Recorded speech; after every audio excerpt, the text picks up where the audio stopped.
Adrian Yañez. ¿Cómo está, señor? Oh. ¿Cómo está, señor? How you feeling? I'm feeling good, man. Excited to be here. A few days until your fight.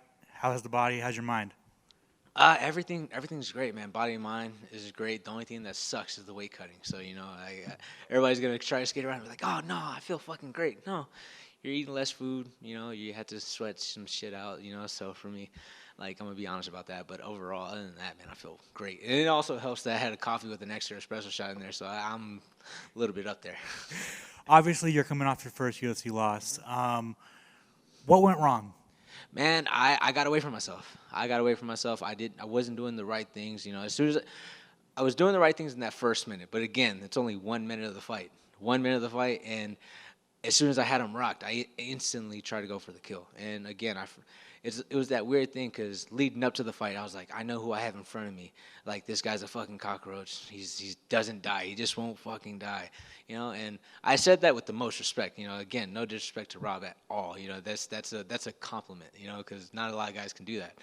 Uh, but yeah, I forgot who I had in front of me. I hit him with a hard shot. And I was like, I'm going for the kill. And he was able to turn the tide, turn the shift, and start working his way back into the fight. And by that time that he hit me with a good jab, that at the time in that moment I didn't know I was hurt until I looked at the fight back. I was like, oh, I was hurt. I was like, oh shit. In that moment I was like, oh, this fucker just hit me. Let me try to go. I'm gonna try to hit him back, and then got way too sloppy, way too started throwing. I threw like the finishing sequence.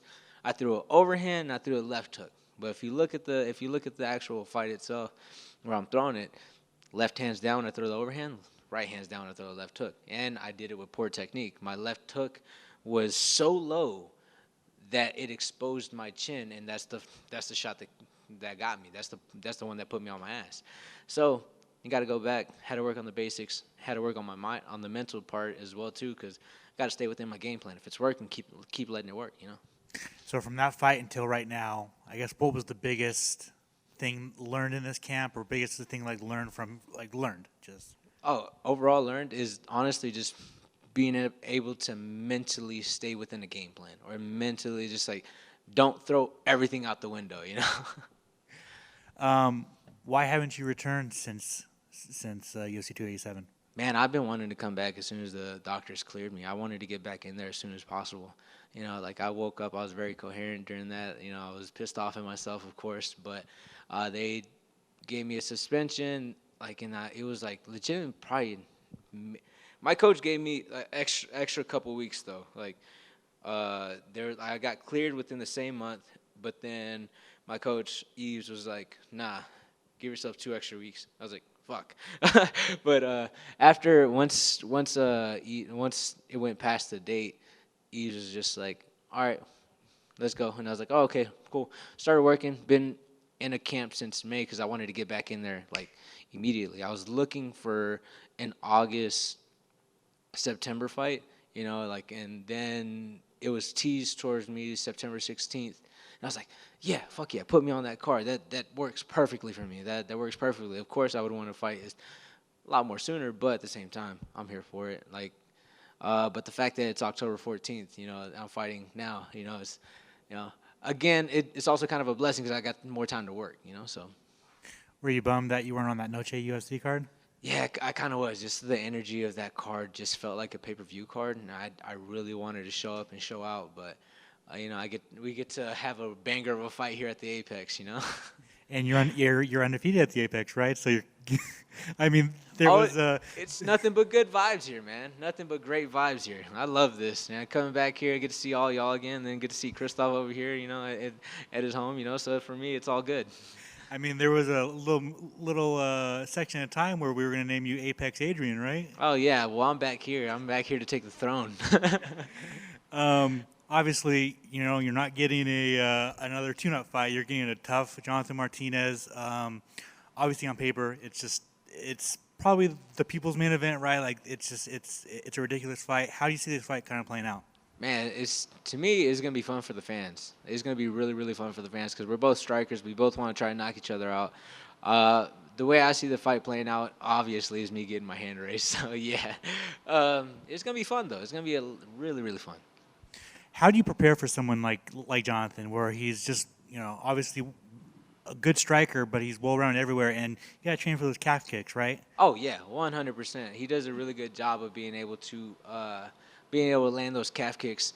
He's just a hard kicker in general. His body kicks hurt, his head kicks hurt, his like just all in general. So it's not just the calf kicks you got to worry about. So to me, you know, just got to make sure, I got a Muay Thai coach in my corner right now. So, I feel like I'm taking all the right measures. And finally, for me, what were your thoughts on Sean O'Malley winning the championship? That was very crazy. And in that moment, I remember seeing it. I was in that moment, whenever I saw what was going on in that second round, I was like, oh shit, like it might happen, like holy shit. And seeing him it's a weird thing because now like the vision's honestly kind of opened up. It gives Marab a chance to fight for the title because I know with him and Al, if Aljo would have stayed champ, it probably might have given him the title shot anyways because I know Aljo was thinking about going up after the fight, but. Yeah, I don't know. It kind of opened up the division for new matchups. There's a lot of crazy things going on. You got guys who are probably not in the top 5 that are not going to get the title shot next. So, yeah. So, for me, it does open up the division. And honestly, with how much going on, there's some weird things that happen where like win two, I'm there. So it's bright in front of me. So. Yeah, it just opens up everything. Good luck, man. Thank you. Adrian, staying on that same road, if the UFC goes ahead and opts with giving Cheeto a rematch with O'Malley, which may be the case, how would you see that one going?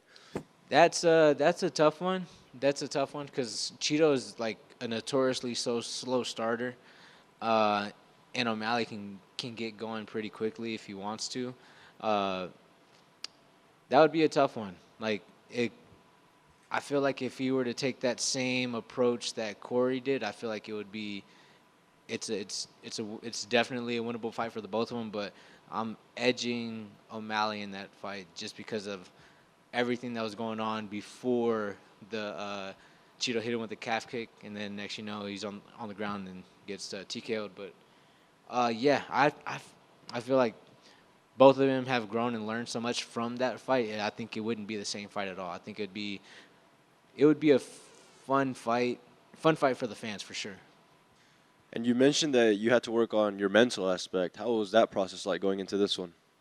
Yeah, it took a lot. I had to like really actually sit down and actually have like more like mental dialogue with myself and just being like, all right, like while I'm sparring, just because someone lands a good kick or lands a good shot on me, I'm like, hey, like gotta stay composed. I can't immediately try to go as a lot of these people try to say like get back. Like in a fight, someone lands like a hard kick, the guy tries to throw one right back. So trying to get away from like doing that. Trying to stay nice and composed, and while I'm sparring too, because we had different guys coming in on days on a sparring day, so don't have the exact same look that you're usually used to getting. So whenever you get the guy coming in, you don't know what he's gonna do. So you have to stay composed during that, and those rounds helped me out a lot too. Just to stay within myself.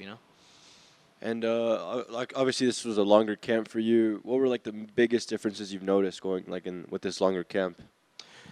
Man, honestly, just being able to go back and work on the basics and work on just the basics, man. We're over here trying to do like so much different things and like trying to do so much that I kind of got away and it's like, oh, I'm not working on what I might be working on like this. I'm gonna throw some bullshit out there. It's like, let's just say I'm like working on a spinning kick. That's all right. That's a cool kick. It's a super fucking cool kick. But at the same time, I was like, while I'm working on that, my right hand is like my right punch is getting shittier. It's like I'm dropping my left hook. Whenever I throw it. So I had to make sure I really went down to the basics on this. Fair enough. And a couple last ones for me. It looks like the UFC is returning to Texas in December. It may or may not happen, but I know it's only 2 months away. But if everything goes your way and you maybe like receive a call or something, is that something you'd like to do? Hop in one of those fights?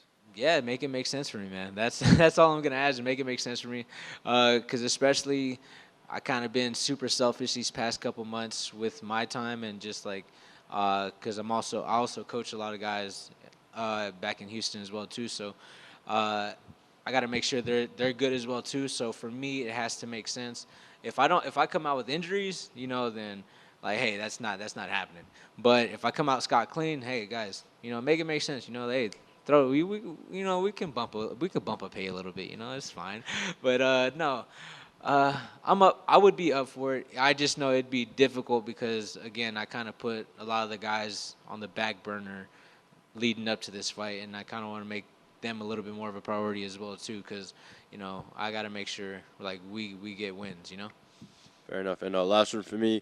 Obviously, you saw Dana is adamant towards Mexican Independence Day. Says he wants to do this every year as long as he's here. What are your thoughts on hearing that and like how excited he is to host Mexican Independence Day events every year?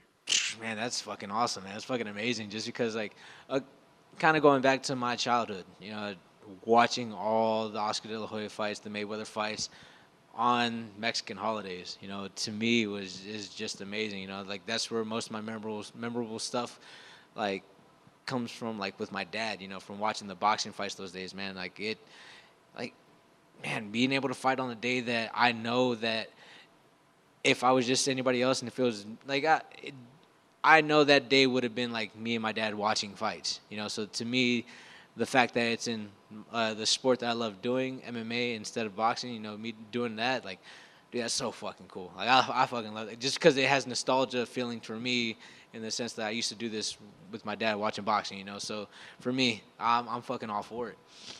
Thank you. Adrian, right here. Season 7 of Contender Series finished last night. As an alum, what are your thoughts on how it's not only helped fighters get into the UFC, but also your journey? Helping fighters get into the UFC with the Contender Series? Yeah. Okay.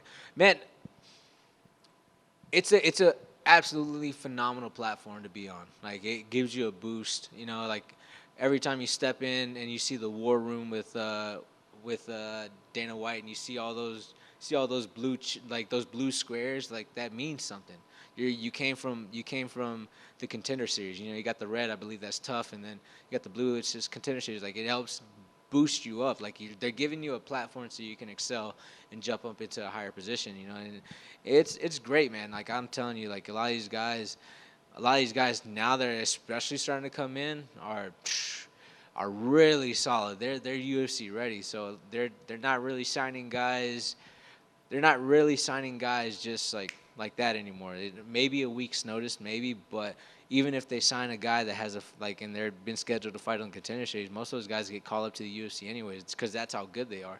So overall, man, for the guys coming in, like, y'all have to they have to treat this like it's a UFC level fight. I know some guys have walked in being like, oh nah, this is just another fight. I'm in the Apex. Like, guys, y'all don't understand.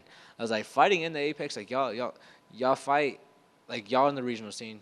If you're a big ticket seller, you don't have all those tickets there you don't have all those tickets that you sold there at the Apex. Like, you don't have that support. Like, you're coming into a spot where you're just the center of the attention. Of course, you're the center of the attention over there at the regional side, but like, you don't have nobody chanting your name unless you got people that live here in Vegas and all that stuff. But like, you don't have the luxury of like having a whole crowd saying your name or cheering for you or booing you and all that stuff. Like, it's literally you. You can hear their coaches. They can hear you can hear their coaches and all that stuff. Like, man, it's a definitely weird feeling. Well, especially for me, like when I came from COVID time, so I literally had nobody in the stands. So at least here you get a little bit of stands, but yeah, it's a phenomenal platform. It's a phenomenal platform for people to use that to bump and excel. Like, look at someone like Raul Rosas. Raul Rosas, like, just with the story alone is good, but he jumped to the Contender Series, fought a really good guy in Mando Gutierrez.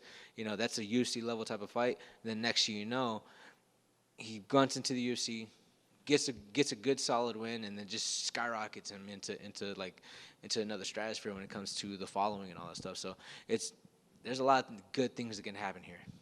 I know you have those videos of what you're watching UFC fights and everything like that. For you, over the course of this last season, I don't know how much you did watch. Who impressed you most?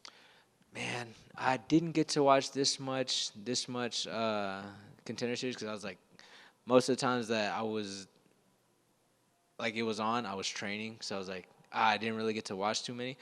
But man, I can't remember which one it was. But like, I think last night, the guys with the both knees, man, that that to me was just pretty cool. But the season before, the guy who impressed me a lot was it Joe Pyfer on that last season? Yeah, Joe Pyfer. Last season was Joe Pyfer. And then kind of segueing into something a little bit more fun. One of the fighters was from Texas, and so I kind of asked him the same thing. What are your thoughts on Waterburger? Because I know you rep Texas. Oh yeah, man. I wish I could have more Waterburger, man. I just couldn't. If yeah, it's fucking good.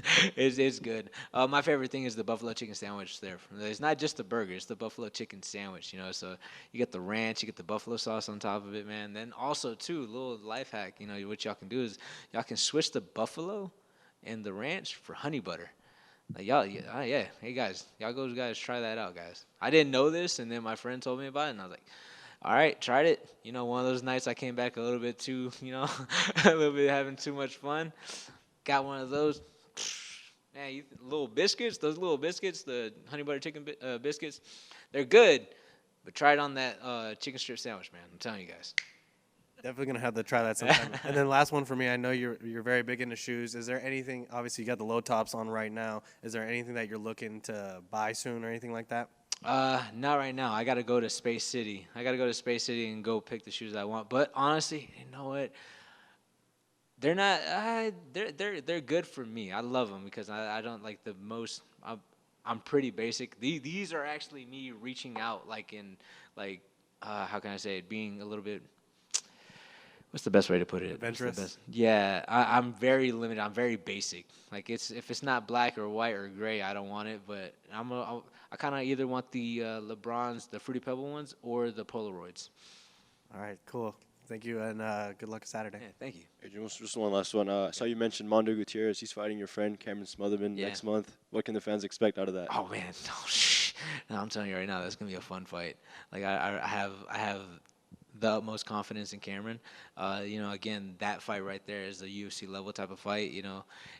They both had unfortunate, fights, but like again, I believe even with their last fights, like I think they're both good enough to be in the UFC. They're both there. They're both UFC level ready, man. Both those guys are fucking tough, and Cameron's striking so phenomenal. Again, like that.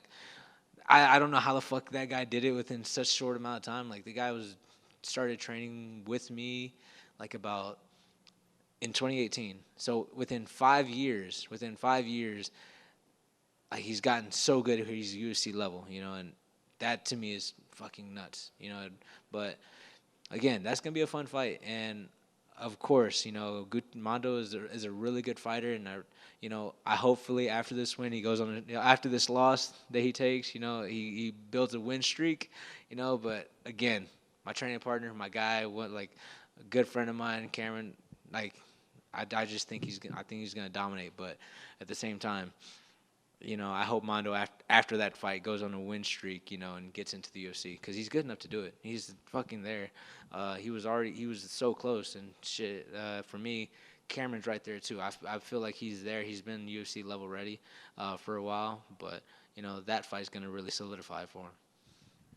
Just a couple quick ones. Going back, I love to talk about going back to the basics and the mindset and stuff. And I know the confidence you have to get in the cage has to be so incredibly high and always feel that your skill set's better. So when you go back to the Rob Font fight, do you feel that he was better that day, or is it a mistake that you think that you made with yourself with maybe not staying composed when you took that strong shot that you said? Oh no, don't let it get misconstrued. He was doing a lot of slick things in there. He had a great game plan as well too. Like he used throw I was slip. He capitalized on something that I was doing, which not a lot of people will. Like slipping on the inside, throwing combinations. For me, I love doing that. He started collar tying me. I would slip the jab. He already knew that he wasn't gonna land every single jab. What he did know was that if he was in range where I slipped the jab, he can cuff the back of my head and get a single collar tie. And once he knew where my head's at, he knows where he can throw. Just small little stuff like that, small little details. A lot of people will look at the fight and be like, "Oh shit!" Like they'll just look at it and like completely dismiss that. But that's super sneaky, super technical.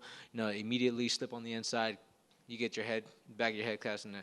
At a point in time, I was like, "Oh shit!" Like fuck, like, and because it was everything was happening so fast after the fight, I was like, damn, that's what, like, I prepared for this because I was expecting this, but he did it so, like, it was so unknowingly at the time, but he just did it so good. So I was like, I wouldn't say it was me. It was a mixture of everything. Sure. It could, again, like, kind of like the changing of the tide, you know, like I got that first minute, and then all of a sudden the change of tide happened, and then he built off of it, and then, you know, it is what it is, you know, come back better.